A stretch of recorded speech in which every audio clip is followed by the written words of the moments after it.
banking. I remember just going to 2 different schools. I ended up going to a predominantly Caucasian school, which was Irvington, versus when I went to King Elementary, which was predominantly black. When I went to Irvington, they taught me about banking, they taught me about saving, they taught me about investing. And when I think about it, I was in a different area. Most of the people in that area weren't on food stamps. They weren't on Social Security or benefits of the government of any kind. Most of the people there, it's a higher income neighborhood. So when I went to King, they didn't teach me any of those things. They didn't prepare us for life. Even the schools that I went to in that area, none of them taught me. And in the 2nd grade, they opened my own bank for me. They taught me how to invest into things. It taught me completely different. So it was able to show me I only went there for a year, but they were able to show me. Where was this again? It's Irvington Elementary School. Okay. It's like over on off of 15th and Portland. Northeast Portland.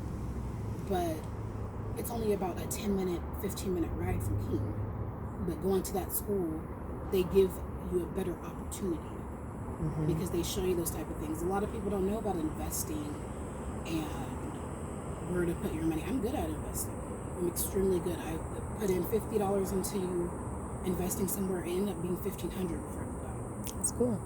So it's really about just being educated, and a lot of people aren't.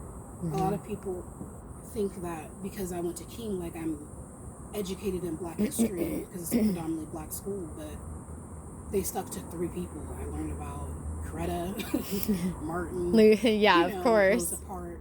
But they didn't tell me any stories about Sojourner Truth. They didn't tell me any stories about people that, like my daughters, can be white passed and she look Hispanic, depending if I keep her out of the sun or not. Yeah. She can pass for anything, but they didn't explain how these people were saving money. Like, how did someone go from being a slave to making her own? Yeah, how did they get out of that? Yeah, like how do you break? They weren't just slaves. Yeah, like there was more than that. We have to break the chains, but nobody knows where do we break the chains in it, and we break it by quit accepting. There's assistance. Yeah, there's generational curses everywhere. Like the 7 sins of the 7 fathers. Like I'm running into it, like breaking the patterns of my mom's mistakes right now.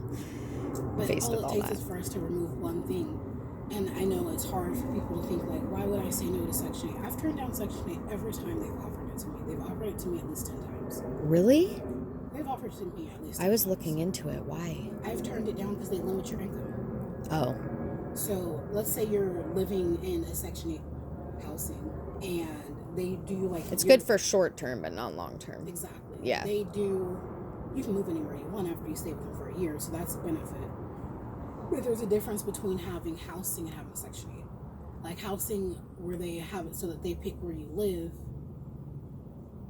is not as good versus you getting to pick where you live. But at the same time, you're never going to end up leaving because it's too good of a deal. And if I suddenly start working and I make more, I can lose my housing because every year I have to turn in my income. So a lot of people don't realize that can contribute to being homeless because you end up going past the income level, so you're forced to lie. Got you. So you end up going to jail because you lied on your paperwork, and it just screws and then it repeats the whole vicious cycle. There's one parent missing. It's the same thing with the jail system. It's no different. Like I remember when I was a part of Early Head Start, we created when I was on the board. I did that too. Yeah, I was an Early Head Starter. Yeah. We created, because women, they have access to their kids in jail. Men don't. Oh, wow. They don't have, like, unless they come for visits, they don't have access. So we wanted to figure out how can we create a bridge where when they get out of jail, we're making it easier for them to still be able to bond with their children. Before COVID hit, we created the first jail in the United States where the fathers, and it's in Oregon, where the fathers could have access to their children through Head Start. Wow. Now, it's not people with, like, high crimes like sex offenders or anything like that. It's people who have, the minimal, but... They were living street life, but they're not, like, bad people. Yeah. Yeah. But it made it so that they have something to look forward to, something to fight for, Yeah. I know I'm good, I do this, I follow the rules. I get to see my child this week at Head Start. That's awesome. But women have always had that. They've always had that. They have it in every state. but men don't have that. Wow. So they did like it cost millions of A dollars. gender equality thing. So it's good for some things. I don't know. They're going a little far with it right now. But just to think that men didn't have access to those type of things, and then you wonder why people get out of jail and they don't have the mindset to, how do I relate to my kid? How do I create that bond? We don't give them that chance. Mm-hmm. There's none of that opportunity. And it also influences other prisoners to act well, yeah, knowing that if I'm doing good, I can have that chance of seeing my kid. Mm-hmm. So what do you think about the public school system right now and all the gender shit? Like, Evelyn told me that men can have babies. That's like, where the hell is she getting that from? My daughter has come up to me saying, I identify as her and she.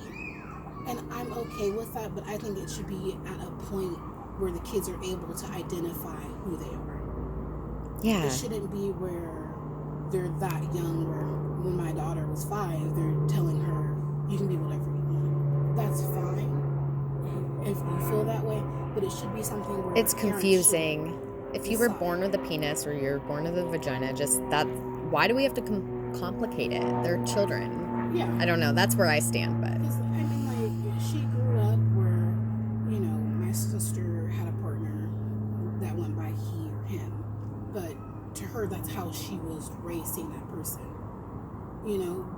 So I understood from that point. I have a couple people. I mean, I'm not trying to sound judgy. I'm just saying, like, from a child development perspective, because that's kind of my thing. Like, it's gonna mess up some kids. You wait for it. These teenagers in a few years are gonna be crazy. But I think that it's important for a child to be able to, whether it comes from clothing or whatnot, they should be able to explore themselves.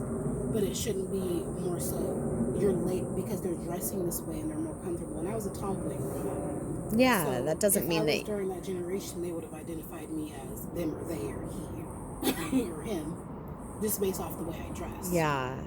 But see, I think it's causing all these little things that mainly I feel the Democrats are pushing. Like, a lot of this stuff is made so we segregate and separate more. Like, I'm trying to bridge all that together. Like, it's the same with the vax and the unvax. Yes. When I started my God. When I started at my job, and I was working at a facility, they had it on the badges where it had a star for vaccinated. And it fuck didn't that have a star shit for unvaccinated. And they're like, we're just doing it. It's like, first of all, you're breaking HIPAA because you guys aren't allowed to do it. Mm-hmm. But they were making it so that staff were, when COVID did hit the buildings, staff would stay away from you because you're not vaccinated. Oh my God, I knew it, because I went to a bar once and it was like VIP status at the front of the bar if you had a vax proof. Like, really? So I have to sit back here at the back of the bar? Like, it sounds like the old Rosetta Park shit. Like, people that are vaccinated are more likely to have COVID. Simply because if you have the symptoms, you're not going to go to the hospital because it's not as severe. So it's not as reported. A lot of people, and I've seen with a lot of jobs, they don't test you if you're vaccinated. You get tested once a month. But me as agency, even though I'm vaccinated, I get tested every day. So they blame it on the unvaxxed, but it's really, well, yeah. They blame it on the unvaxxed. And how can you do that when, let's say you get it from the one unvaxxed staff? If it's really doing something, then how did all the vaccinated residents get sick? How did all the vaccinated staff get sick? It doesn't even work. It's coming up. It's just not as severe. Yeah. Like right now, they're taking away our COVID pay. And all I could think was, that's fine, it's understandable, because it's down to 1% death tolls. But when COVID first hit, to force someone now to get vaccinated, when you wouldn't come into the facilities and take care of your loved one, when you wouldn't come and visit them, you knew there was COVID in the building. I had about 3 residents, family members, take their loved ones out of the facility when COVID hit the building. Wow. Everyone else left their loved ones there. And we weren't vaccinated when we were bathing and taking care of your loved one. When COVID first hit, I was told I couldn't wear a face shield. I was the only staff with one. I was told I couldn't wear one because it was scaring the residents. Wow. Now it's mandatory. It's so weird. So, I mean, imagine how many people we could have saved had staff been able to wear it, because we were told we couldn't. It was too scary for them. Wow. But now we have to. And when people were getting sick, we were coming in there and bathing, changing, showering, delivering food, working one-on-one with your loved ones while you guys sat at home. not everyone, but like the people who were able to come in chose not to. And then once we get a vaccine, to then force us to take the vaccine, that's what I don't agree with. That's fucked. I'm sorry. How can you my body, my choice. It's the same thing. But how can you force me to get something that you had no problem when COVID hit the building and we didn't know what the hell we were doing? You had no problem with me being around your loved one. Exactly. Now that we have something saying that it's okay, which is going to be on a commercial 10 years from now, yep. Are you forced to take the... But how are you now to decide that we're risking your loved one's life when your loved one was risking mine when I came into work every day, when I could have just went on unemployment like everyone else? And said, oh, I don't have a babysitter, because technically I didn't. But I chose to stay there and expose myself for your loved one, and you chose to not even visit. And now are you hearing like there's side effects coming out and shit too? Like, and they were forcing people. Side effects, like, I think that my hair has thinned since getting it. I respond a little slower to my things. mom's has too. We were wondering what the hell. She's like losing her hair. You know, and on top of that, I'm considered a spreader. I've been told I've had COVID multiple times. I've never tested positive. Me neither. I think I'm a spreader too then. We're both spreading it. Whatever. I'm a spreader, so it doesn't matter if I'm vaccinated. If I've never tested positive, I've lost my taste. I haven't been able to smell. I've had a temperature. I've had body Me aches. too. I've had everything. Every symptom of COVID. But I never tested positive.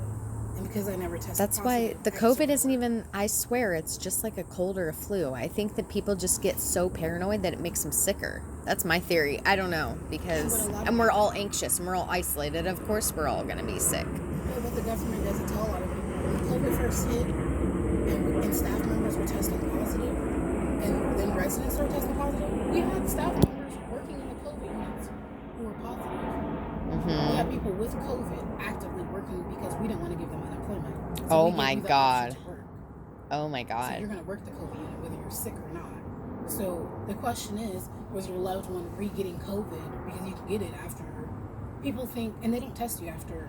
If I get COVID, they won't test me for 60 days for COVID. But I can get it again because there's still small cells inside your body. Yeah. So when my staff member, because I worked as a director at one point, when they got COVID, my staff, we made them work that COVID unit. Wow. Whether you were sick or not. If you had COVID in the past, we forced you to work that unit because you've had it. And we would tell the staff, you can't get it again. And you could. Wow. Because that was policy or something? That's what I was told. That's what I was told by the nurse, so I didn't know any better. I was told that we couldn't get COVID again. So I would tell them, you can't get it again. So you need to work the COVID unit. Yeah. Wow. Only for them to get it again. And then figure out, oh my gosh, I've been lying to people. So I quit telling people that. Damn. But we were told just about anything because nobody knew what COVID was. Like, we knew what, you know, other symptoms of when we've had different COVIDs for COVID-19, but we didn't know what this was. Yeah. It's just driving me nuts that I can't even go into my daughter's school and volunteer without being vaccinated. I don't trust it. It's weird. It's like, why are you keeping us away from our kids? And then, I don't know. I just imagine what type of neglect and abuse is going on. Yeah. With power with teachers and staff members. And I was going to be a director at frickin' KinderCare, and they're vax required. So guess what? They're probably understaffed. They probably have shit staff. They're extremely understaffed. They had sent out an email last week saying that they didn't have no staff members. And there were 7 staff members short. And whoever could, keep your child home. And I kept my daughter home. Yeah. We need to do like a mom parent, like, I don't know, cohort or... Every summer when it gets too hot, they'll call us and say, hey, you know, our heating system our AC system's not working. Can you come get your kids? You know, it's unsafe temperatures. I already know I'm going to get the call this week. There's no doubt in my mind I'm going to get the call this week. And it's supposed to be 96 today. Damn. 99 tomorrow, 101. I'm going to get the call. I'm scheduled to work every day this week. And I don't even have the girls until... Wow. I'll think about it. Like, I'm going to be careful before I offer